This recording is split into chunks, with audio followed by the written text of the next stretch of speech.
June 22, 1941. 3 million German soldiers cross into the Soviet Union. Operation Barbarossa, the largest invasion in history. Within months, millions of Soviet citizens are greeting German troops as liberators. Ukrainians bring bread and salt. Baltics celebrate independence. Russians defect by the thousands. But instead of turning them into allies, the Nazis murdered them, enslaved them, starved entire cities. Between October and January, Soviet POWs were dying at a rate of 8,000 per day. Not from combat, not from disease. From deliberate starvation, a policy decided in a conference room 7 weeks before the invasion even began. If you're interested in exploring how history's pivotal moments could have gone differently, I'd appreciate if you'd consider liking this video and subscribing. It helps these stories reach more people.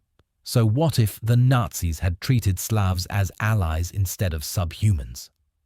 What if they'd recruited volunteers, promised independence, used collaboration instead of conquest? Could Germany have won the Eastern Front? Would the Soviet Union have collapsed?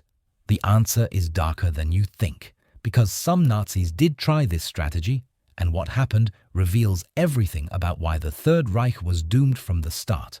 But first, you need to understand what actually happened and the meeting where Nazi bureaucrats calmly planned the death of 30 million people. When German troops crossed into Soviet territory in June 1941, they weren't always met with resistance. In Ukraine, crowds lined streets waving at German soldiers. Women gave flowers. Villages organized welcome ceremonies with bread and salt, the traditional Slavic greeting for honored guests. In the Baltics, Lithuania, Latvia, Estonia, people celebrated German arrival as liberation. They'd suffered Stalin's purges, mass deportations, NKVD terror. The Soviets had annexed them just a year earlier. Many saw Germans as saviors. Even in Russia, hundreds of thousands of soldiers surrendered immediately. Some defected voluntarily. By February 1942, the Germans had captured 3.3 million Soviet POWs. Most didn't fight to the death, they surrendered, hoping for better treatment than they'd received under Stalin. The opportunity was enormous. The Soviet Union was fragile. Stalin had purged his officer corps. Collectivization had killed millions. Ethnic minorities despised Russian domination. If the Germans had offered liberation and partnership, they could have recruited millions, split the Soviet Union along ethnic lines, turned the invasion into a civil war. Instead, here's what they did. 7 weeks before Barbarossa, on May 2, 1941, Nazi officials held a meeting in Berlin. They discussed the Hunger Plan, a strategy to seize Soviet food supplies for Germany. The meeting minutes documented their conclusion. If we take what we need out of the country, there can be no doubt that many millions of people will die of starvation. They knew, they planned it, they wrote it down. Hermann Göring distributed a manual called the Green Folder to occupation administrators. It outlined exactly how to implement mass starvation. Cities would starve first. The Soviet working class would be eliminated. 30 million deaths, the exact number of urban Soviet population growth since 1914. This wasn't random cruelty. It was targeted genocide as class warfare. Of the 3.3 million Soviet POWs captured by February 1942, over 2 million were already dead. 57% mortality rate, the worst of any nationality in World War II. They weren't killed in combat. They were deliberately starved in camps. Official rations, 700 to 2,000 calories per day starvation level. Many camps provided less. The death rate was so extreme that cannibalism was reported in multiple camps. Prisoners ate grass, leaves, bark, worms. Some begged guards to shoot them. 25 to 70% died en route to camps shot, frozen or starved on death marches before they even arrived. By 1942, the people who'd welcomed Germans as liberators were fighting them as partisans, and this decision cost Germany the war. But here's what you need to understand. Some German officers recognized this was insane. They saw the strategic disaster unfolding, and one man tried to change it, but what Hitler did to him reveals why Nazi Germany could never win. Andrei Vlasov, Soviet Lieutenant General, decorated war hero, captured by Germans in July 1942. Vlasov wasn't a Nazi. He was a Russian patriot who hated Stalin.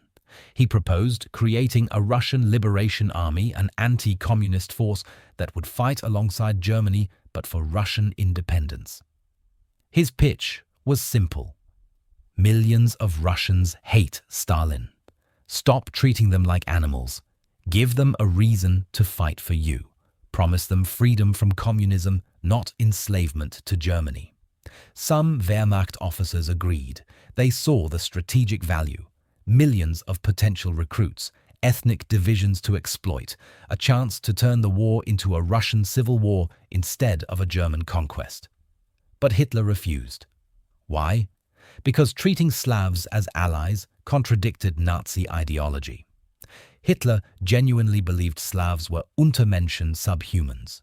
He wanted their land, not their loyalty. The entire purpose of Barbarossa was Lebensraum, living space for Germans. That meant Slavic extermination, not Slavic cooperation. Alfred Rosenberg, Minister for Occupied Eastern Territories, proposed limited Ukrainian autonomy. Hitler rejected it. Ukraine would be colonized, not liberated. So what did Hitler do with Vlasov? He used him for propaganda. In 1943, Vlasov wrote anti-Stalin leaflets that were airdropped over Soviet lines. The message: defect, join us, fight for a free Russia. But Hitler refused to give Vlasov actual military command. No army, no autonomy. Just propaganda with no substance. Soviet soldiers weren't fooled. Why defect to people starving your comrades in camps? The pattern was clear. German military officers saw strategic value in treating Slavs better. Nazi ideological leadership refused to compromise racial doctrine. So let's run the counterfactual. What if ideology hadn't blocked strategy? What if Hitler had listened to his generals and treated Slavs as allies? And here's where it gets interesting, because even if Germany does everything right, they still lose. But the path to defeat reveals something crucial. June 1941, Operation Barbarossa begins. But this time, German policy is completely different. Hitler announces, "We come not as conquerors, but as liberators. We will free you from Stalin's tyranny. We will restore your nations. Your grain will feed your people, not Berlin." No hunger plan, no general plan Ost, no mass starvation. Germany recognizes Ukrainian independence immediately. Baltics get full sovereignty. Vlasov is given command of a Russian Liberation Army in 1941, not 1945. Soviet POWs are treated humanely, fed, clothed, recruited. Join us against Stalin. Fight for your freedom. What happens? First, massive recruitment. Instead of 3 million POWs dying in camps, 2 million join German-aligned forces, not as slaves, as partners.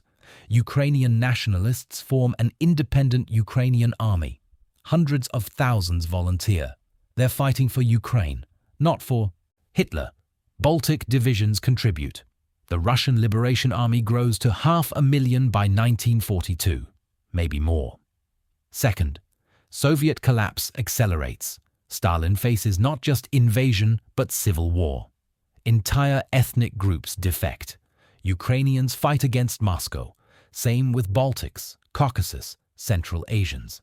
Without Ukraine's grain, Caucasus oil, and ethnic minority manpower, the Red Army shrinks. Moscow is isolated. Third, no partisan resistance.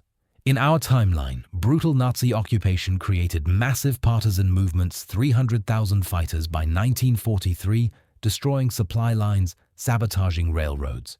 In this scenario, no partisans. Why resist liberators?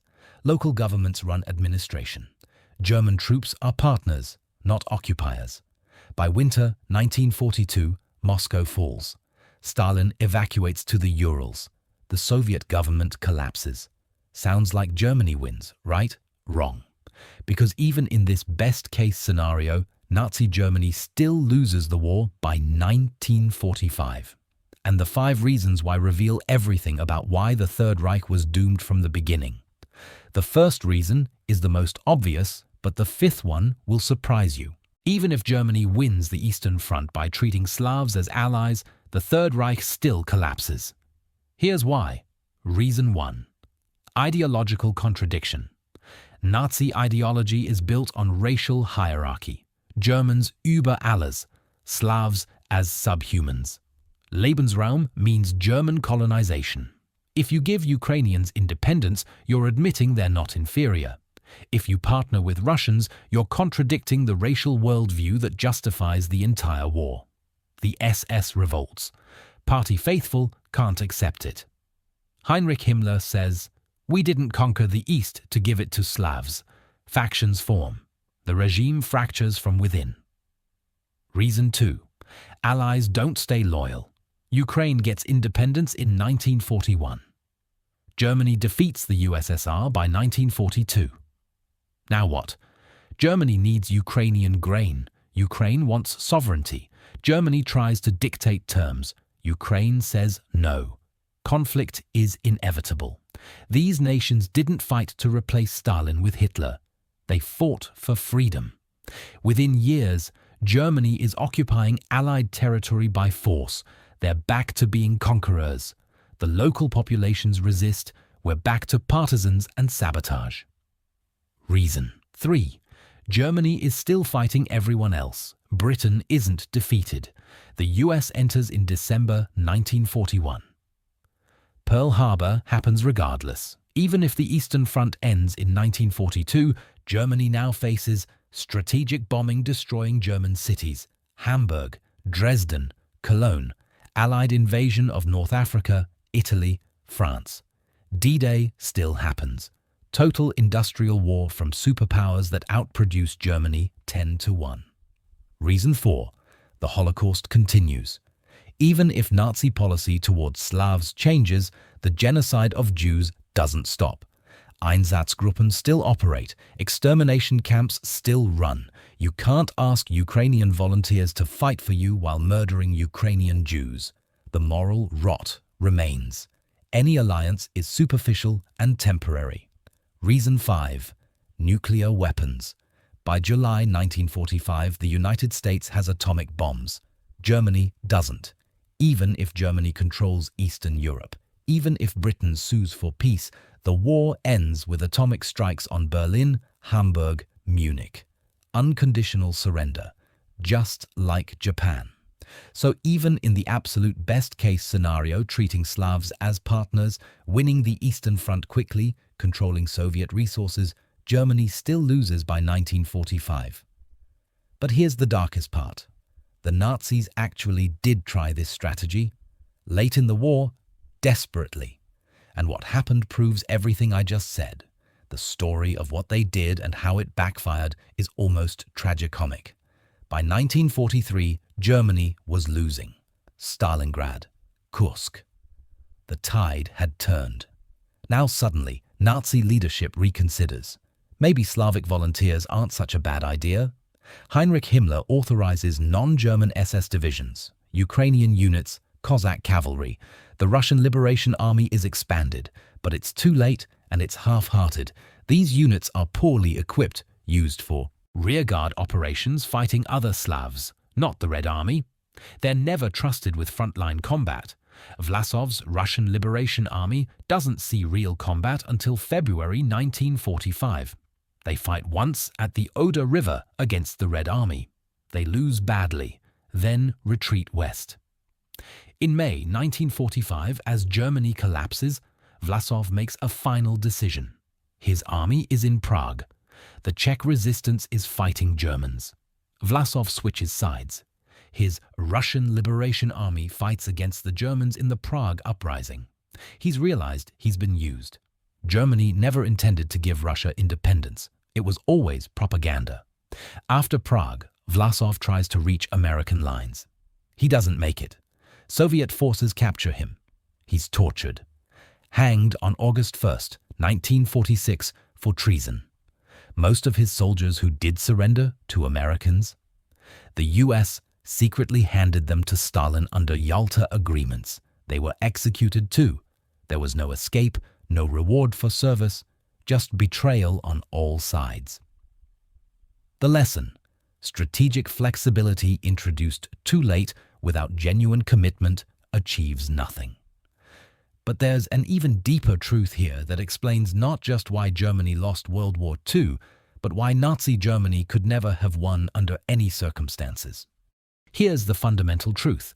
Nazi Germany couldn't treat Slavs as allies because it would contradict everything the regime existed for. Nazism wasn't just a political system, it was a racial ideology.